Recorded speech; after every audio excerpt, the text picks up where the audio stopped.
Ya, kembali di editorial Media Indonesia. Sebelum kami menyapa Anda, pemirsa yang sudah mencoba menghubungi di nomor telepon Metro TV dan juga di Twitter @Media Indonesia. Saya ingin menyapa terlebih dahulu melalui sambungan telepon ada cendekiawan Muslim Azumardi Mardi Azra. Prof. Azra, selamat pagi. Assalamualaikum. Waalaikumsalam Mas Wahyu, Pak Jajat. Selamat pagi. Ya, pagi Prof.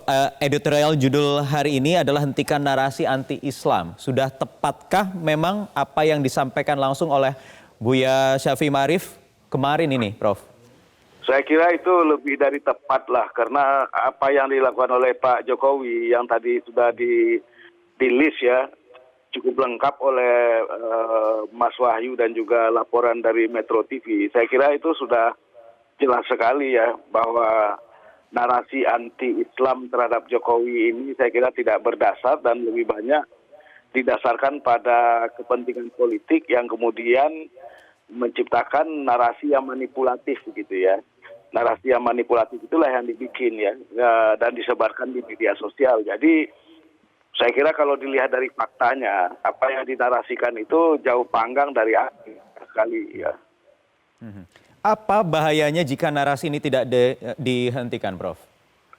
Saya kira kalau untuk menghentikannya memang agak susah ya. Jadi itu akan tetap beredar di media-media sosial, di ceramah-ceramah, mungkin juga di khutbah-khutbah juga ada kita dengar gitu ya. Jadi agak susah.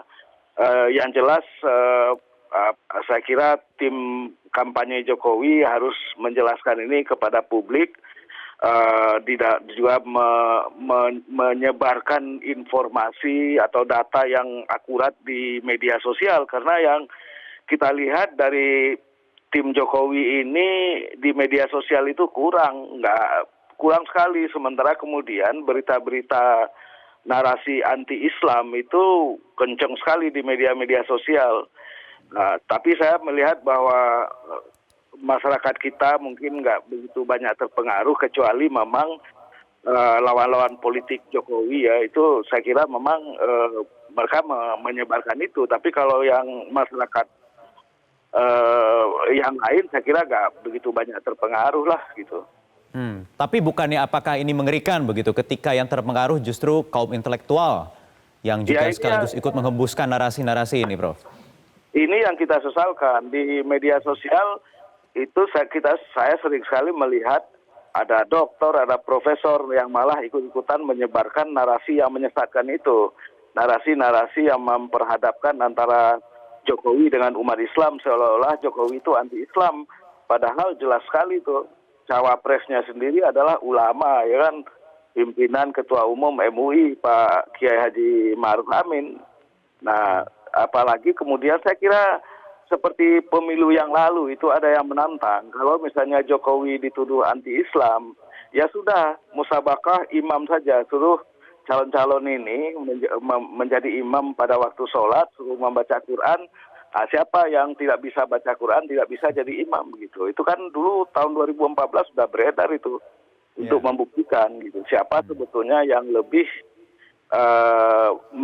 menginternalisasikan Islam di dalam dirinya gitu, sehingga kemudian memiliki pengetahuan dan kecakapan keislaman yang lumayan, yang memadai gitulah. Jadi ini seperti siklus begitu ya, narasi ini muncul 5 tahunan sekali atau mungkin ada siklus? Narasi ini kan dulu waktu pemilu Pilpres 2014 kan juga begitu ya, Jokowi anti-Islam, Jokowi keturunan Tionghoa, Jokowi anti PKI, itu kan sudah ada, bahkan dulu diedarkan melalui tabloid-tabloid. Sekarang memang bukan musimnya tabloid lagi, tapi melalui media sosial. Sehingga kemudian media sosial ini memang jangkauannya lebih luas dibandingkan dengan tabloid gitu. Jadi menurut saya selain Pak Jokowi terus melakukan, ya istilahnya Pak Jokowi kerja, selain itu tim Jokowi saya kira harus juga melakukan klarifikasi penjelasan di media sosial, karena semuanya medan pertempurannya sekarang ini kan juga adalah di media sosial. Nah, cuma saya lihat di media sosial penjelasan klarifikasi dari tim Jokowi ini hampir tidak ada itu. perlu tidak kehadiran dari kita kan punya dua ormas Islam terbesar yang seharusnya juga bisa menjadi gatekeeper begitu, penjaga gawang supaya NKRI ini tidak terbelah, supaya umat Muslim di Indonesia ini tidak terbelah. Perannya harus seperti apa?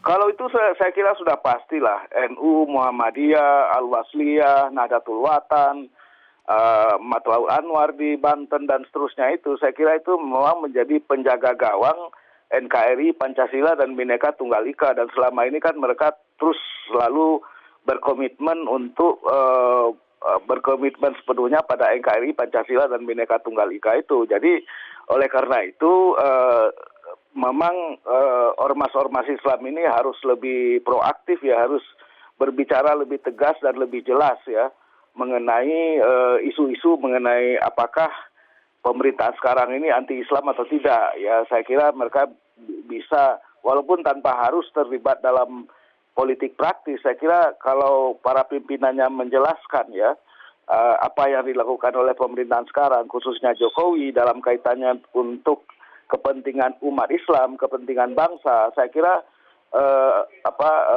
insinuasi dan provokasi Jokowi anti-Islam, Jokowi PKI itu akan mendapatkan kontra argumen, kontra wacana. Nah selama ini kan kontra wacananya ini kurang gitu. Yang paling yang bicara itu Buya Syafi'i Ma'arif. Dia kan bukan lagi pimpinan formal Muhammadiyah sekarang, dia sudah mantan begitu. Jadi oleh karena itu kita mengharap PBNU maupun juga PP Muhammadiyah harus bicara lebih banyak lah mengenai apa yang mereka alami ketika bertemu ataupun apa yang mereka alami di semasa pemerintahan Presiden Jokowi ini. Perlu mereka jelaskan kepada publik. Oke, baik, terima kasih Prof. Azumardi Azra, cendekiawan Muslim yang sudah bergabung melalui sambungan telepon di editorial Media Indonesia pagi hari ini. Kang Jajat, itu tadi ya, kontra narasinya harus dibangun terus nih. Kalau menurut Prof. Saya kira betul, termasuk karena ini yang gencar memang di media sosial, saya kira tim pemenangan Jokowi itu juga harus membangunnya di situ juga ya, karena ini kan media sosial memang lebih cepat, lebih efektif, lebih mudah mempengaruhi publik, dan ini yang memang beredar seperti itu. Kalau tidak kan jatuhnya menjadi fitnah. Nah, kalau fitnah yang kemudian diakui sebagai kebenaran kan jauh lebih berbahaya lagi. Ya. Ini akan juga jadi penyesalannya bersama-sama begitu. Prof. Azra tadi mengatakan memang nuansa yang paling besar memang nuansa politiknya.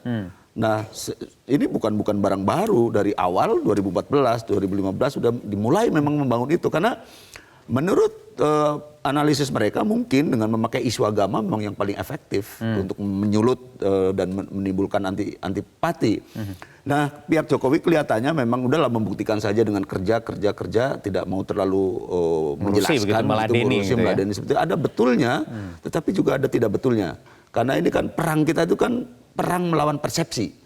Nah, persepsi itu kan juga harus dibangun ya, jangan kerja, oke, itu karena oke lah dikaitkan dengan keikhlasan, nggak ngurusi yang seperti itu. Tapi kalau persepsi kemudian terbangun begitu luas, ini kan juga bahaya begitu loh. Karena itu saya kira ini masukan dari Prof.